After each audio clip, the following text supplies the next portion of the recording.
Good morning, my dear students.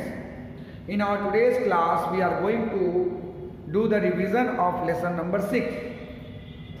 And it is well known to you. In this lesson, we are going to cover these following topics. It has been written on the board.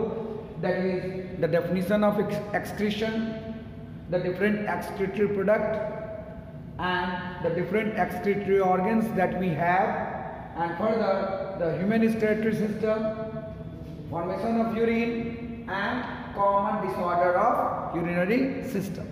So let me start from very beginning, that is definition of excretion. So what is excretion? Excretion is the removal of nitrogenous and harmful waste that is produced in our body. You know, a lot of metabolic processes are going inside in our body, and in these metabolic processes a lot of waste are produced. So these waste are very harmful. If they are get accumulated in our body, they can cause different kinds of disorder, even they can cause the death. So these harmful substances are needed to be removed as soon as possible from our body. So our body has another kind of mechanism, or you can say another kind of system. With the help of this system, they try to remove out these harmful waste from our body and keep our body healthy. So the system which helps in removing the harmful waste that is produced during metabolic processes is called excretion. So what are the different products that produce during excretion or during metabolic processes? So they can be categorized into two categories. There are two categories of waste are produced. First is nitrogenous waste like urea, uric acid, creatinine, ammonia. These all are the nitrogenous waste, and these waste are mainly produced in liver. As well as it can also produce in kidney. So urea is the most important waste of our body, that is nitrogenous waste of our body, that is mainly produced in the liver. Further, uric acid and ammonia and some other, ammonia is also produced in liver, and some other, that is called creatinine, is needed to be excreted out from the kidney. Next, non-nitrogenous waste. There are so many minerals, lots of minerals, salts, water, bile juices. These all are the non-nitrogenous waste. Means they do not contain nitrogen, but they are obviously a waste, and they are needed to be removed from our body. So in this way, we come to know that those products that is excreted out from our body are called excretory product. And for excreting these products, we have some different other organs. So here I have written the name 4 organs that help in the excretion. So these organs which help in the excretion are called excretory organ. Here you can see kidney. Kidney help to remove mainly the nitrogenous waste, some excess water, and some salt also. So in this way, kidney is very vital and the main excretory organ of our body. Along with kidney, some other organ is also associated with it and help in the releasing the harmful substances. Further, it comes the lungs. Lungs help in the excretion of extra water vapor as well as carbon dioxide. This carbon dioxide is actually formed during respiration in the living cell. So this carbon dioxide is accumulated into the lungs, and lungs help in the removal of carbon dioxide. If this carbon dioxide is remain accumulated in the lungs, it can cause the death. Understood? Another one is the skin. Skin helps in the excretion of excess water and some salt. Little amount of urea is also excreted by it. Next is the liver. As you understood that the liver is a very important gland of our body, and they also help in excretion. The extra carbon dioxide and amino acid, that is when the protein, excess protein is taken by somebody, so that excess protein break down in the liver, and it gives out ammonia. Okay, and that ammonia react with carbon dioxide and produce urea. And you know urea is the most poisonous waste, nitrogenous waste for our body. So its removal is very important. I hope you understood. Now another topic that we are going to understand is the human excretory system. So I am drawing here a kidney. You know the kidney is actually situated at the back, on the both side of the vertebral column at the back, and it is protected by two ribs, two last ribs, that is rib number 11 and 12. So it is actually bean shaped kidneys are there. Okay, a small duct come out of the kidney, and this is called ureter, and these ureter actually joins a bladder. This bladder is named as urinary bladder. Around the urinary bladder there is a muscles which control the passing of urine.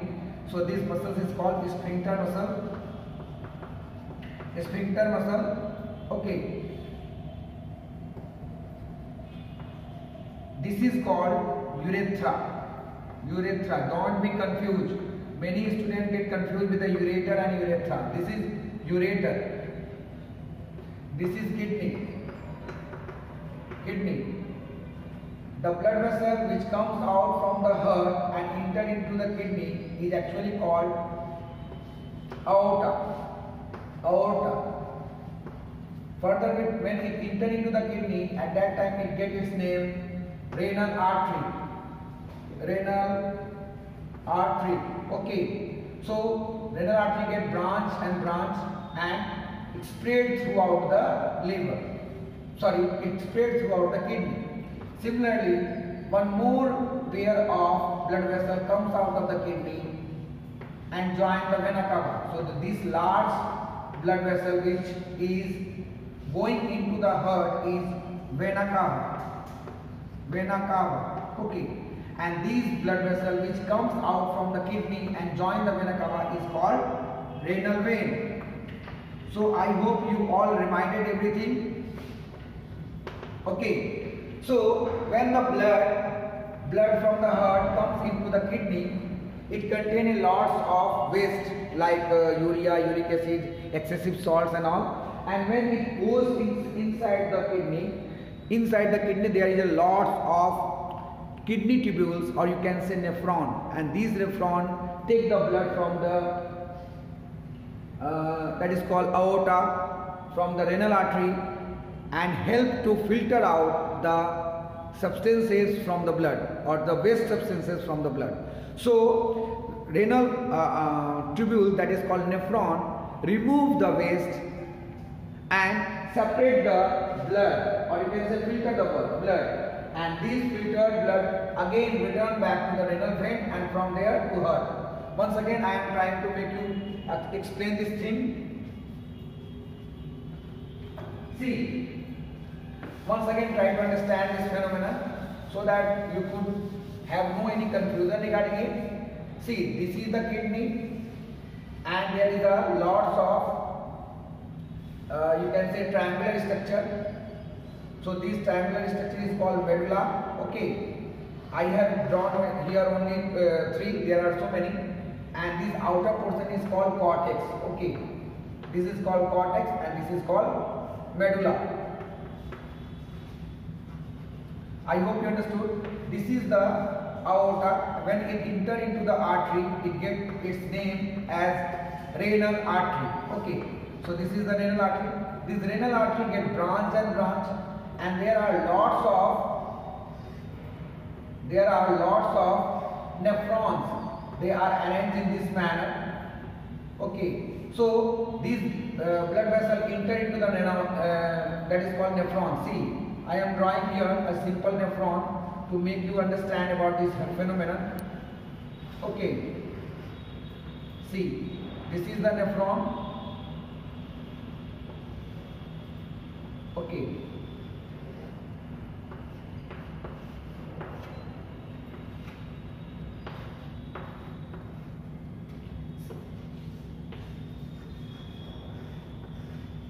This is the blood vessel. When it get branch, it make another branch. See, this is the branch of renal artery. It is called afferent arteriole. Afferent arteriole. Okay, when the afferent arteriole enter into this complex structure is called Bowman's capsule. When the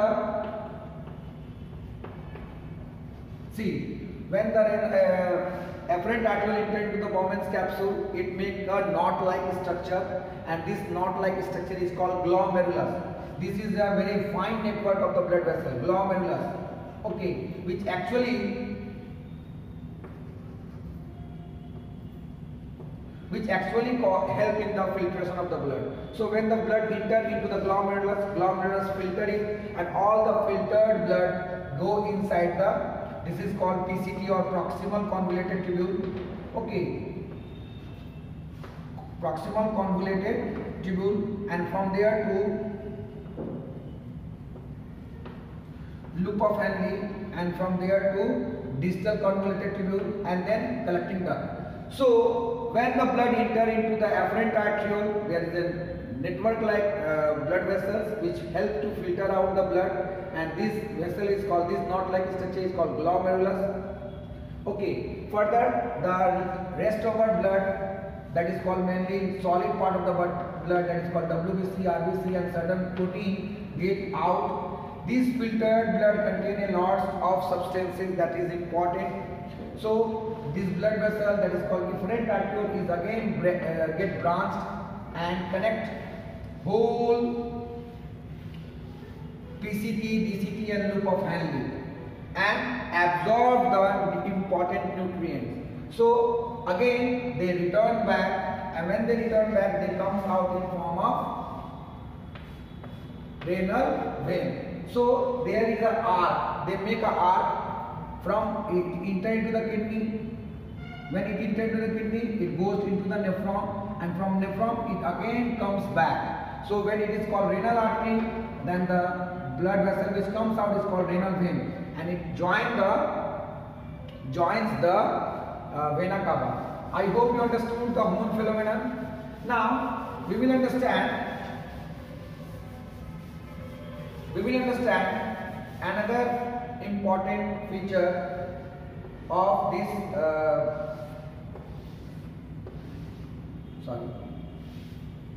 this structure. This is ureter, and the ureter helps in the passing of urine from kidney to the urinary bladder. Urinary bladder help to accumulate the kidney for about 3 to 5 hours, and further the urethra help to pass it. So the bladder, that is called sphincter muscles, these sphincter muscles help in passing of urine. So kidney helps in the formation of urine. Ureter helps to pass the urine from kidney to urinary bladder. Urinary bladder stores the urine for 3 to 5 hours, and urethra help in the passing of urine. So I hope you understand the function of all the important things. Now urine formation, as I already told you, that the nephron, or you can say renal tubule, help in filtering the blood. So during filtering the blood, the urine formation takes place, and it takes place in 3 steps. Okay, so the first step is ultrafiltration. Second step is reabsorption, and third and the last one is tubular secretion. Okay,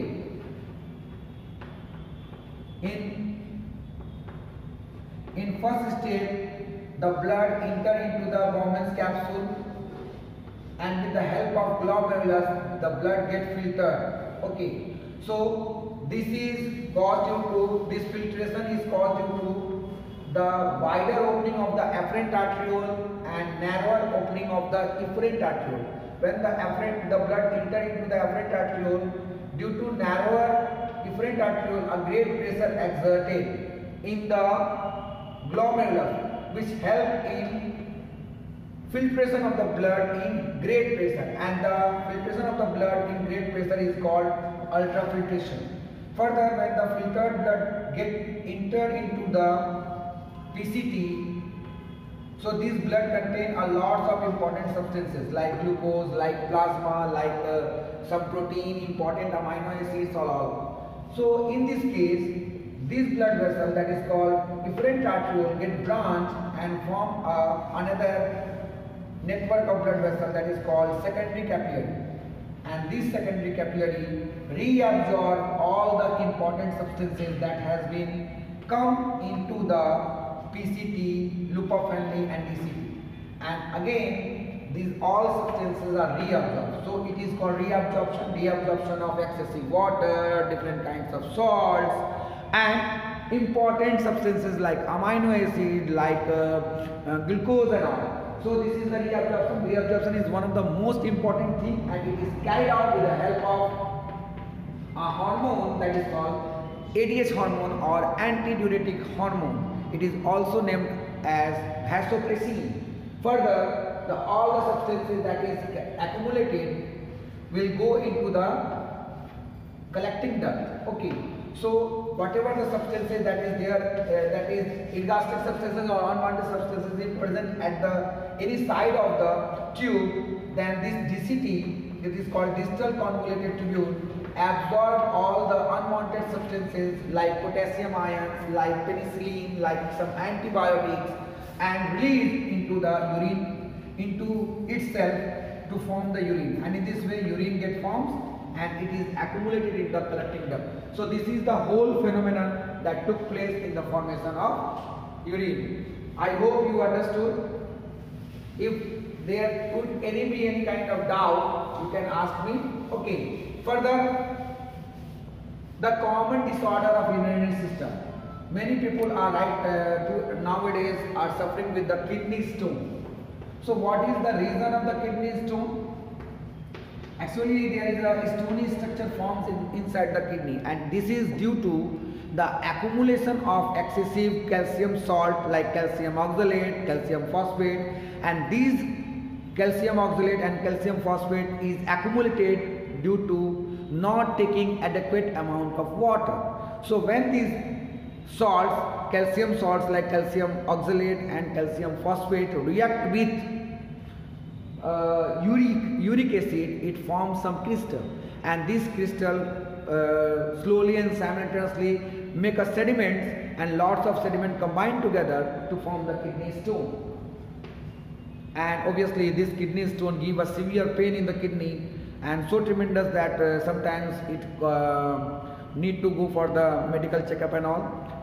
Only and only treatment is that is called operation, or you can say removal of kidney by operation. Okay, but if you are taking adequate amount of water, you have no any kind of problem generated. Okay, so this is the kidney stone. Another problem is the UTI, or it is also called urinary tract infection.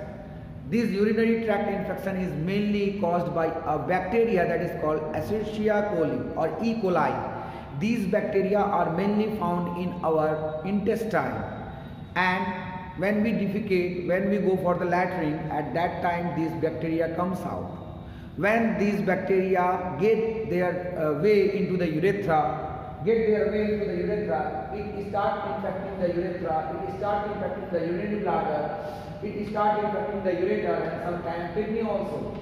So when they start infection, it causes severe fever, high fever with nausea, with headache, and sometimes vomiting as well. So there is a quite pain in the urinary tract while going for urination and all. Okay, so this is a kind of bacterial disease, and it can be cured by taking antibiotic and all, but proper sanitation should be maintained so that this kind of diseases cannot be suffered by anyone. I hope you understood these things. If you have any kind of query regarding this, go through the book and you can ask me in your online classes. For today, that much. Bye bye.